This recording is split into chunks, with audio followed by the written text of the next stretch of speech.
Hello all of you, कैसे हो आप सभी। मैं आशा करता हूँ कि आप सभी स्वस्थ होंगे, मस्त होंगे और आपकी पढ़ाई भी बहुत बेहतरीन तरीके से चल रही होगी। सो बच्चों, आज की इस क्लास में हम आपको पढ़ाने वाले हैं 3 संघ को एक साथ। क्योंकि यहाँ पर क्या है, इन तीनों संघ में बहुत ही ज्यादा जो लक्षण है उनके वो एक जैसे मिलजुल रहे हैं, जिस वजह से मुझे लगा कि अगर इन तीनों का कंपेयर करके आपको पढ़ा दिया जाए तो आपको बेहतरीन तरीके से समझ में आएगा एक एक पॉइंट। तो 30 से 35 मिनट या 40 मिनट की क्लास में मैं सभी बातें आपको अच्छे से आपके माइंड में फिट करने वाला हूं। तो कौन कौन से संघ के बारे में आज हम पढ़ने वाले हैं इस क्लास में, पहले उसका नाम जान लेते हैं। तो आज की इस क्लास में बेटा हम पढ़ने वाले हैं संघ एस्के हेलमिंथेस, संघ एनिलिडा, संघ आर्थ्रोपोडा। तो इन 3 संघों के बारे में हम एक साथ अच्छे से पढ़ेंगे, समझेंगे क्या होता है, इनका सामान्य लक्षण कैसा होता है, इनमें विशिष्ट लक्षण जो होते हैं वो कैसे होते हैं, इनके बारे में हम अच्छे से समझेंगे। तो फर्स्ट ऑफ ऑल अगर सबसे पहले हम बात करते हैं तो यहां पर हमने एक तरफ लिखा हुआ है इनके लक्षणों के बारे में, जिनके बारे में हमको पढ़ना है। उसके बाद यहां पर लिखा हुआ है कि कौन से लक्षण में क्या चीज होता है, कैसे होता है उनको। तो यहां पर ऊपर हमने लिखा हुआ है संघ का नाम, जिस संघ के बारे में पढ़ना है। तो सबसे पहले अगर हम बात करते हैं तो पहले में हमारा आता है संघ एस्के हेलमिंथेस, दूसरा है हमारा संघ एनिलिडा और तीसरा है हमारा संघ आर्थ्रोपोडा। इन 3 संघ के बारे में हम एक साथ पढ़ेंगे। तो सबसे पहले अगर हम बात करते हैं तो संघ एस्के हेलमिंथेस का जो अन्य नाम होता है, इन्हें देखो कई और नाम से भी जाना जाता है, तो उनके नाम की बात करते हैं। ठीक उसी प्रकार से हम एनिलिडा के अन्य नाम की बात करेंगे, सेम उसी प्रकार से हम आर्थ्रोपोडा के अन्य नाम की बात करेंगे। तो सबसे पहले अगर हम बात करते हैं तो एस्के हेलमिंथेस को निमेटोडा, निमेटोहेलमिंथेस, गोल कृमि के नाम से जाना जाता है। किसे? संघ एस्के हेलमिंथेस को संघ निमेटोडा, संघ निमेटोहेलमिंथेस, संघ गोल कृमि के नाम से जाना जाता है। It is clear. आगे अगर हम बात करते हैं जो संघ एनिलिडा है, इसको हम खंड युक्त कृमि कहते हैं। क्यों? क्योंकि इनका जो शरीर होता है वो खंड युक्त होता है, सेगमेंटेड बॉडी पाई जाती है, जिस वजह से हम इसको क्या कहते हैं, खंड युक्त कृमि कहते हैं। उसके बाद अगर हम बात करते हैं आर्थ्रोपोडा, तो आर्थ्रोपोडा की बात करते हैं तो इनको हम संयुक्त पाद के नाम से जानते हैं। अब क्यों ऐसा करते हैं इनके बारे में हम बात कर लेते हैं। देखो अगर हम बात करते हैं जो निमेटोहेलमिंथेस है, जिसको हम एस्के हेलमिंथेस कहते हैं, उसी को हम निमेटोहेलमिंथेस कहते हैं। तो निमेटोहेलमिंथेस को 2 वर्ड से मिलाकर के बनाया गया है। ग्रीक देश का शब्द है, 2 वर्ड से मिलकर के ये बना हुआ है। पहला जो वर्ड होता है वो होता है नेमा। नेमा का मतलब क्या होता है? थ्रेड, यानी कि धागे के जैसी संरचना। ठीक है। उसके बाद बात करते हैं, यहां पर लिखा हुआ है हेलमिन। हेलमिन का मतलब होता है वर्म, एक ऐसा जीव, एक ऐसा कीड़ा जो धागे के जैसा दिखाई दे। अब देखो भाई, अगर हम बात करते हैं जो आपका धागा होता है वो भी गोल होता है, राउंड होता है।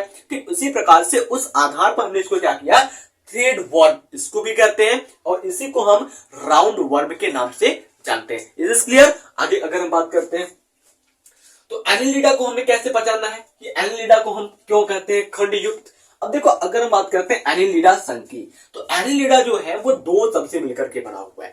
फर्स्ट क्या है? एनुलस, जिसका मतलब होता है रिंग। रिंग का मतलब जानते हो ना, वलय, गोलाकार वलय। ठीक है। उसके बाद अगर हम बात करते हैं लिडॉन, लिडॉस का मतलब क्या होता है? वर्म, यानी कि इसको हम वलय कृमि के नाम से जानते हैं या खंडयुक्त कृमि के नाम से जानते हैं। इसको क्या कहेंगे हम? वलय कृमि।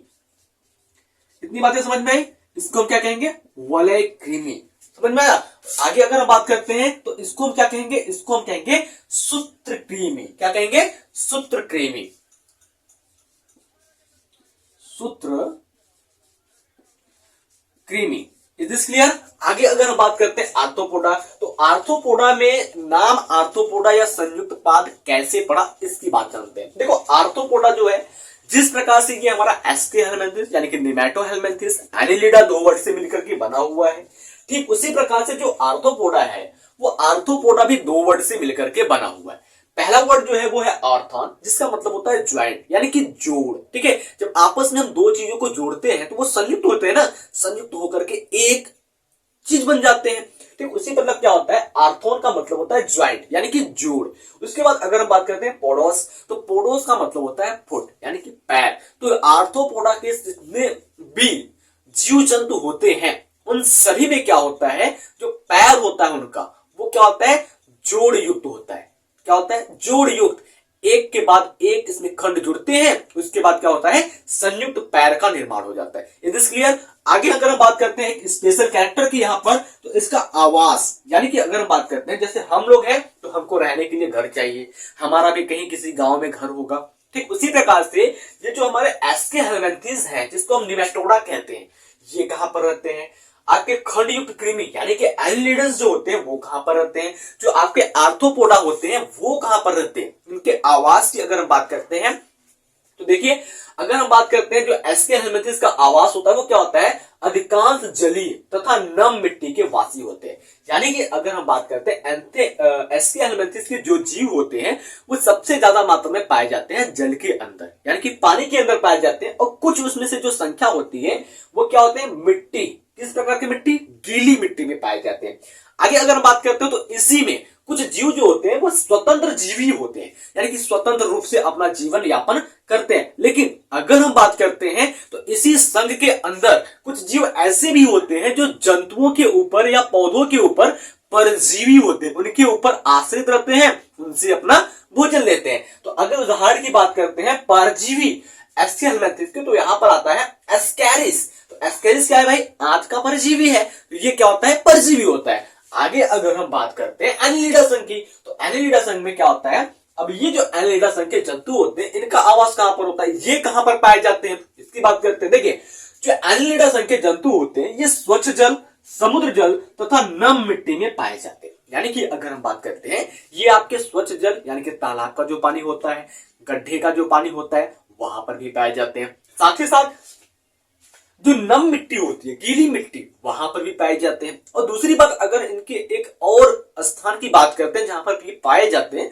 तो आपने देखा होगा कि ये मिट्टी के अंदर बील बनाकर रहते हैं। क्या, बील बनाकर रहते हैं। जैसे अगर हम बात करते हैं केचुआ, मछली मारने वाला जो केचुआ होता है वो मिट्टी के अंदर पाया जाता है ना, बील बनाकर, उसका घर देखे होंगे आप। अब अगर हम बात करते हैं तो इसमें से कुछ जंतु, जो एनिलिडा संघ होता है इसके कुछ जंतु क्या होते हैं, परजीवी होते हैं, पैरासाइट होते हैं। अगर हम बात करते हैं उसमें कौन आता है, तो जो जोंक होता है जिसको हम लीच कहते हैं, ये क्या होता है, पैरासाइट होता है। आपने कभी अगर पानी के अंदर गया होगा, मतलब ठीक है, आप अगर कभी पानी के अंदर गए होंगे तो आपको कभी ना कभी जोंक अगर पकड़ा होगा, तो इससे ये पता चलता है कि जो जोंक है वो क्या है, परजीवी जंतु है।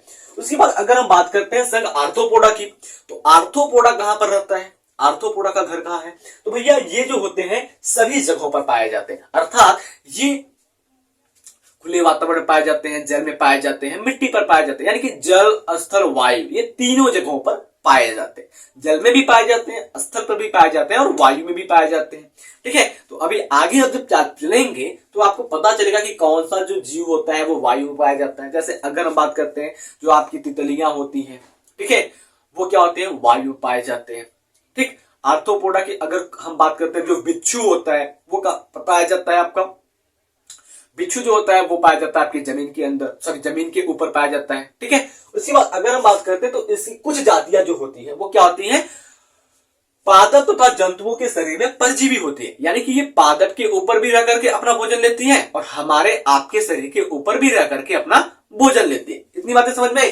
अब अगर हम बात करते हैं तो यहां पर आता है आपका सबसे मेन पॉइंट कि इस संघ के अंदर जो जातियों की संख्या है वो कितनी है, कितनी कितनी जातियों को रखा गया है एक एक संघ के अंदर।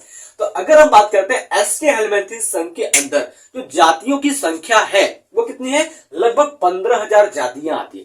ठीक है, बहुत ज्यादा संख्या में इनके अंदर जातियां आती है, कितनी, 15,000 जातियां आती है। It is clear. आगे अगर बात करते हैं तो एनिलिडा संघ के अंदर जो जातियों की संख्या है वो कितनी है, 9,000 जातियां। ठीक है, 9,000 जातियां है। अब उसके बाद अगर हम बात करते हैं आर्थ्रोपोडा, तो आर्थ्रोपोडा को एक और नाम से जाना जाता है प्राणी जगत का सबसे बड़ा संघ। किसे कहा जाता है, आर्थ्रोपोडा को। तो प्राणी जगत का सबसे बड़ा संघ क्यों कहा जाता है इसको, इसके पीछे तो कोई लॉजिक होगा, कोई रीजन होगा। जी हाँ, इसके पीछे बिल्कुल रीजन है कि जिस वजह से हम आर्थ्रोपोडा को सबसे बड़ा प्राणी जगत का संघ कहते हैं। क्या रीजन है, क्योंकि इसके अंदर लगभग 9 लाख से भी अधिक जातियां आती है। कितनी, 9 लाख, 1 लाख, 2 लाख, 3 लाख नहीं, पूरी 9 लाख से भी अधिक जातियों को इसमें रखा गया है। अभी आपने क्या लिखा यहां पर कि एस्के हेलमिंथेस में मात्र 15,000 जातियों को रखा गया है, एनिलिडा में मात्र 9000 जातियों को रखा गया है, जबकि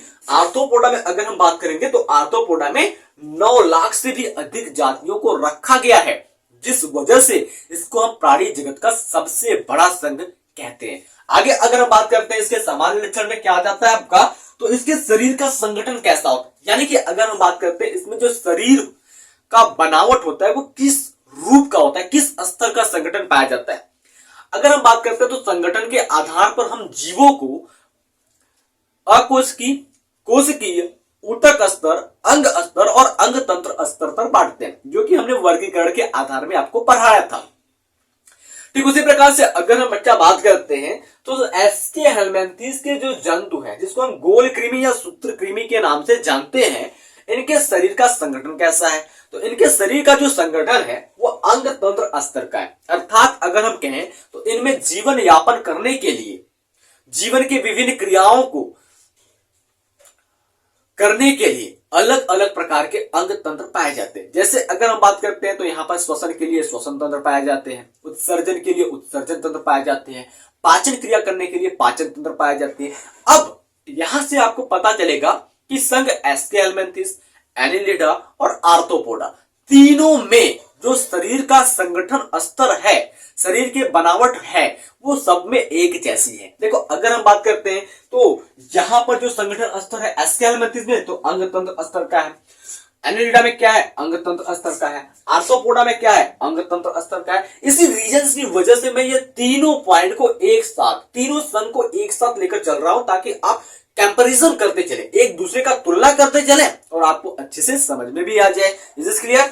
आगे अगर हम बात करते हैं समिति यानी कि सिमेट्री की बात करते हैं, किस प्रकार की सिमेट्री यहां पर पाई जाती है, तो अगर हम बात करते हैं तो समिति के आधार पर समस्त जीवों को हमने 3 भागों में बांटा था। पहला था असमिति, दूसरा था अरिसमिति और तीसरा था क्या, द्विपार्श्व समिति। तो यहां पर अगर हम समिति की बात करते हैं तो एस्के हेलमिंथेस संघ में जो समिति पाई जाती है वो होती है द्विपार्श्व समिति।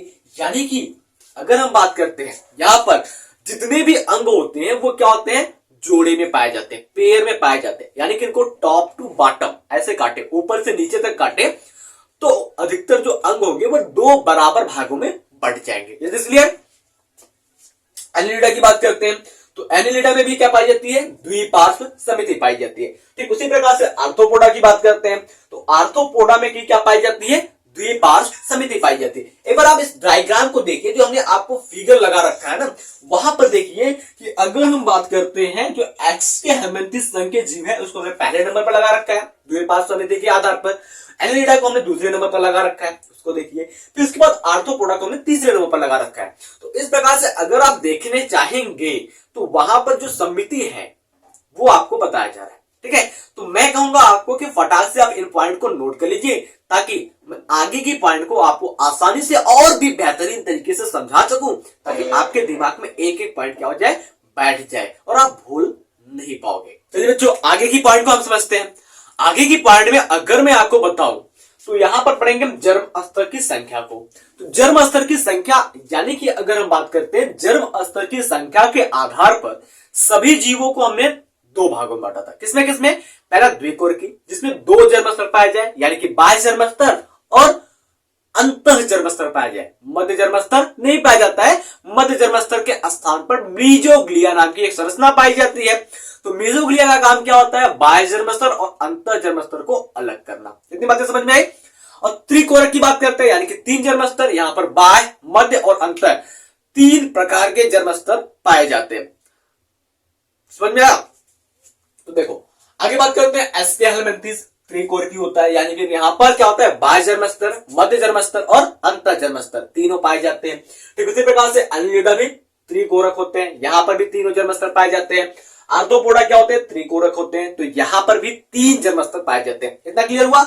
आगे अगर हम बात करते हैं इनके शरीर का प्रकार, किस प्रकार का इनका शरीर होता है, इनके जो बॉडी का प्रारूप होता है वो किस प्रकार का होता है। ठीक है, तो यहां पर देखते हैं तो अनुप्रस्थ काट काटने पर ये वलयाकार दिखाई देते हैं। अब आप कहेंगे सर जी अनुप्रस्थ काट क्या होता है। ठीक है, किसी भी जीव को इस प्रकार से काटना, यानी कि लेफ्ट टू राइट या राइट टू लेफ्ट काटना है, टॉप टू बॉटम नहीं, इसको बीच से इस प्रकार से काटना। समझिए ऐसे, जैसे अगर हम बात करते हैं ये क्या हो गया आपके एनिलिडा संघ का, सॉरी एस्के हेलमिंथेस संघ का कोई जीव हो गया, ठीक है। कोई भी सपोज दैट मान लीजिए कोई जीव है, इसको जब हम इस प्रकार से काटते हैं, इस प्रकार से जब हम काटते हैं तो ये आपको इस प्रकार से मिल जाएगा, ठीक है। तो जो इसको हम काटेंगे इस प्रकार से, तो ये क्या होता है, एक रिंग, एक वलय के जैसा गोलाकार दिखाई देता है। तो इसलिए हम इसको कहते हैं कि अगर इसका अनुप्रस्थ काटेंगे तो ये वलयाकार दिखाई देता है। इतनी स्पष्ट हुई बात।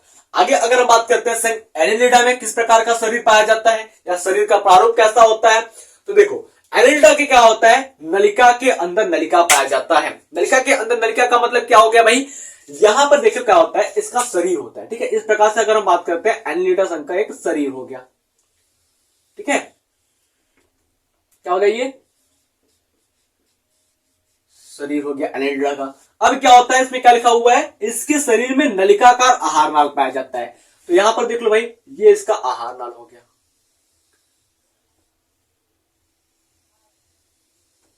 इसका मतलब समझ में आपको, ये एक नलिका जो है वो एक शरीर है और इस शरीर के अंदर एक नलिका पाई जा रही है जिसको हम आहार नाल नाम दे रहे हैं। तो इस वजह से इसको हम क्या कर रहे हैं, नलिका के अंदर नलिका। तो ये इसमें जो आहार नाल होता है वो पूर्ण रूप से, ये मुख हो गया इसका, और ये क्या हो गया इसका, गुदा हो गया। तो इसका जो नलिका के अंदर नलिका होता है वो उसमें मुख भी पाया जाता है और गुदा भी पाया जाता है। स्पष्ट हुआ। आगे देखते हैं, आर्थ्रोपोडा की बात करते हैं। तो आर्थ्रोपोडा संघ के जितने भी प्राणी होते हैं, जितने भी जीव होते हैं, सबका जो शरीर होता है वो बटा होता है वक्ष, सिर, उदर। यानी कि बात करते हैं, सिर में बटा होता है, वक्ष में बटा होता है और उदर में बटा हुआ होता है। 3 हिस्से में इनका शरीर बटा हुआ होता है।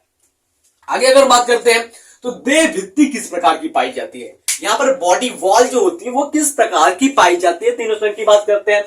तो एसके हेलमिंथेस संघ के अंदर जो देह भित्ति होती है वो कैसी होती है, तो इसके शरीर पर मोटा उपचर्म अस्तर होता है। कैसा होता है, एक मोटा उपचर्म अस्तर होता है। उपचर्म के नीचे बहुकेंद्री यानी कि सैंकेटिल, बाह्य त्वचा, एपिडर्मस तथा इसके नीचे विशेष प्रकार के अनुलंब पेशीय कोशिकाओं का 4/4 में बटा हुआ पेशीय अस्तर पाया जाता है। इसका मतलब क्या हुआ कि जो इनका शरीर होता है वो क्या होता है, मोटे उपचर्म का बना होता है, जिसके नीचे क्या होता है, बहुकेंद्रीय होता है, बाह्य त्वचा होता है। और इस बहुकेंद्रीय बाह्य त्वचा के नीचे क्या होता है, विशेष प्रकार के अनुलंब पेशी कोशिका पाई जाती है। क्या पाई जाती है, अनुलंब पेशीय कोशिका। ये अनुलंब पेशीय कोशिकाएं क्या करती हैं, आपस में 4 भागों में बढ़ करके, 4/4 में बढ़ करके पेशीय अस्तर का निर्माण करती है। स्पष्ट हुआ।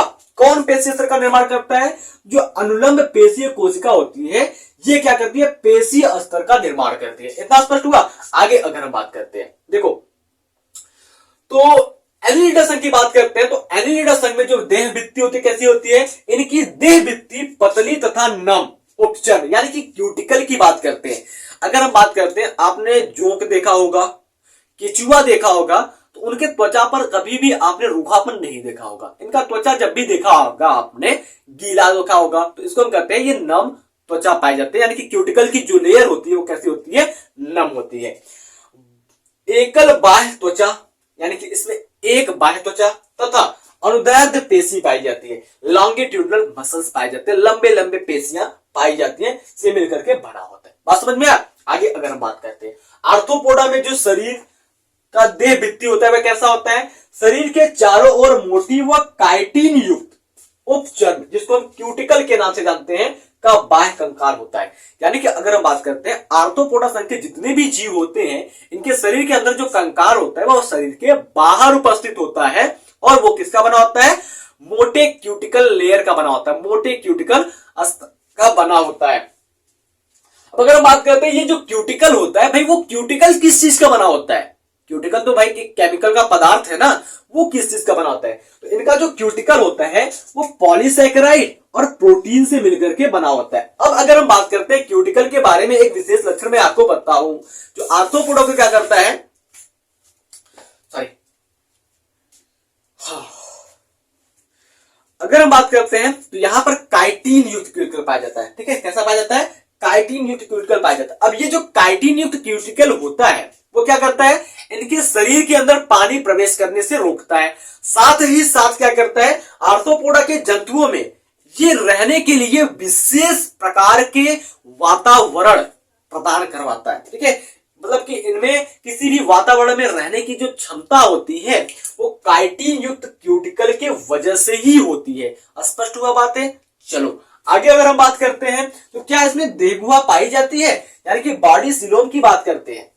ठीक है, क्या वो बॉडी सिलोम पाई जाती है? जी, अगर हम बात करते हैं जो एस्केलमेंथिस संघ के जीव होते हैं, यहां पर सिलोम के जैसी संरचना तो पाई जाती है, लेकिन वास्तव में सिलोम नहीं पाई जाती है। इसलिए हम इसको क्या कहेंगे, ये हमारे क्या होते हैं, कूटगुही में आ जाते हैं। ठीक है, तो अगर हम आपको एक बात और बताएं तो सिलोम के आधार पर समस्त जंतुओं को 3 भागों में हमने बांटा था। कौन कौन से? अगुही, कूटगुही, प्रगुही। तो एस्केलमेंथिस के जंतु कैसे हैं? ये आपके कूटगुही यानी कि स्यूडोसिलोमेट है। एनिलिडा कैसे है? प्रगुही यानी कि सिलोमेट है, इसमें सिलोम पाया जाता है। आर्थ्रोपोडा कैसा है? प्रगुही, इसमें सिलोम पाया जाता है। एक बात और बताएं आपको, संघ एनिलिडा से लेकर के संघ कार्डेटा तक जितने भी जंतु पाए जाते हैं सब में सिलोम पाया जाता है, यानी कि सबके सब कैसे होते हैं? प्रगुही होते हैं। इतनी बातें स्पष्ट हुई? आगे देखो, खंडी भवन की बात करते हैं जिसको हम सेगमेंटेशन कहते हैं। सेगमेंटेशन का मतलब क्या होता है? शरीर खंड में बटा हुआ हो। तो देखो यहां पर अगर हम बात करते हैं जो एस्केलमेंथिस होता है, इनके शरीर में वास्तविक खंड नहीं पाया जाता है। कैसे? इनके एक सिरे पर आकर के नया सिरा जुड़ जाता है। सपोज ऐसे अगर हम बात करते हैं, ये ठीक है एस्केलमेंथिस का कोई जीव है। अब क्या होगा, इसमें एक सिरे पर आकर के इस प्रकार से एक नया खंड जुड़ जाएगा। इस प्रकार से क्या होगा, एक नया खंड जुड़ जाएगा। तो इसमें इस प्रकार से कहें तो यहां पर खंडी भवन जो होता है वो नहीं पाया जाता। ठीक है, उसके बाद अगर हम बात करते हैं एनिलिडा की, तो एनिलिडा संघ के जितने भी जंतु होते हैं सब में क्या पाता है? खंडी भवन पाया जाता है। सब में क्या होता है? खंडी भवन पाया जाता है, यानी कि इनका जो शरीर होता है वो खंड युक्त होता है। और प्रत्येक खंड में क्या होते हैं? एक ही अंग कई बार दोहराए जाते हैं। प्रत्येक खंड में क्या होता है? अंग दोहराया जाता है। जैसे अगर हम बात करते हैं तो यहां पर जो अभी हमने बना रहा है वो क्या है? नेफ्रीडिया है। नेफ्रीडिया के द्वारा ये उत्सर्जन करते हैं। तो उत्सर्जी अंग क्या होता है? यहां पर कई बार प्रत्येक खंड में पाया जाता है। आगे अगर हम बात करते हैं तो आर्थ्रोपोडा में शरीर खंडयुक्त होता है या खंडी भवन पाया जाता है? जी पाया जाता है, बिल्कुल पाया जाता है। तो आर्थ्रोपोडा के शरीर में क्या होता है? खंडी भवन पाया जाता है। कैसे? नाम देखो क्या है? आर्थ्रोपोडा। आर्थो का मतलब क्या होता है? ज्वाइंट। पोडा का मतलब होता है पैर, यानी कि ज्वाइंट का मतलब जो होता है हिंदी में वो होता है खंड। तो खंड युक्त पैर इसमें पाए जाते हैं और प्रत्येक खंड मिलकर के क्या करता है? संयुक्त पैर का निर्माण करता है। समझ में आया? आगे अगर हम बात करते हैं, आगे लिखा हुआ है यहां पर पृष्ठ रज्जु यानी कि नोटोकार्ड, जिसको हम रीढ़ की हड्डी कहते हैं।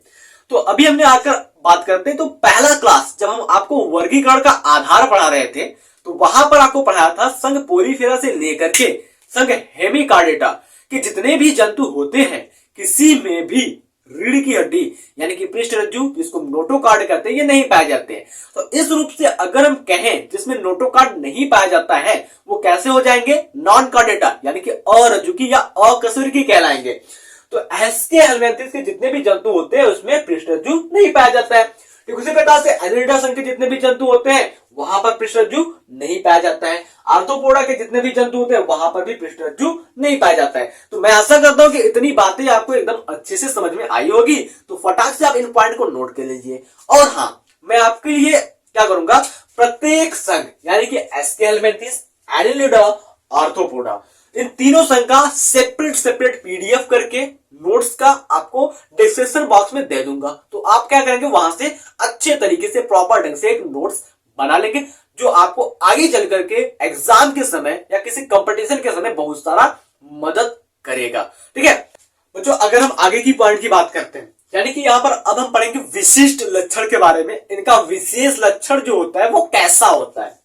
तो एस्केलमेंथिस में अगर हम बात करते हैं पाचन तंत्र की, तो पाचन तंत्र क्या होता है? पूर्ण पाया जाता है, यानी कि यहाँ पर मुखद्वार भी पाया जाता है और गुदानाल भी पाया जाता है। ठीक है, आगे बात करते हैं तो एनिलिडा में क्या होता है? यहाँ पर जो पाचन तंत्र होता है वो सीधा होता है और पूर्ण विकसित पाचन तंत्र पाया जाता है। ठीक है, और उसके बाद अगर हम बात करते हैं आर्थ्रोपोडा में, तो इसमें आहार नाल पूर्ण तथा सुविकसित होता है, यानी कि अगर हम कहें तो यहाँ पर भी जो पाचन तंत्र होता है वो पूर्ण विकसित पाचन तंत्र पाया जाता है।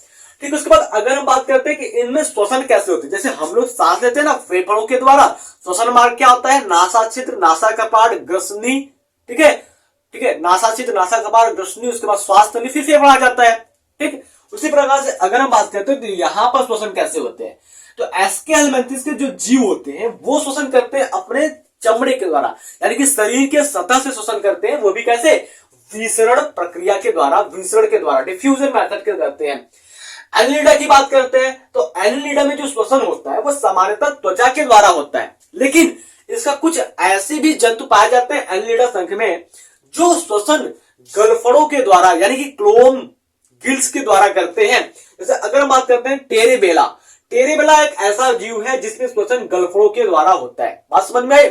आगे अगर बात करते हैं आर्थ्रोपोडा, तो आर्थ्रोपोडा में श्वसन कैसे होता है, तो इसमें श्वसन क्लोम यानी कि जितने भी जलीय जीव होते हैं, जो जल में रहने वाले होते हैं आर्थ्रोपोडा संघ के जीव, उसमें श्वसन कैसे होता है, क्लोम यानी कि गिल्स के द्वारा होता है।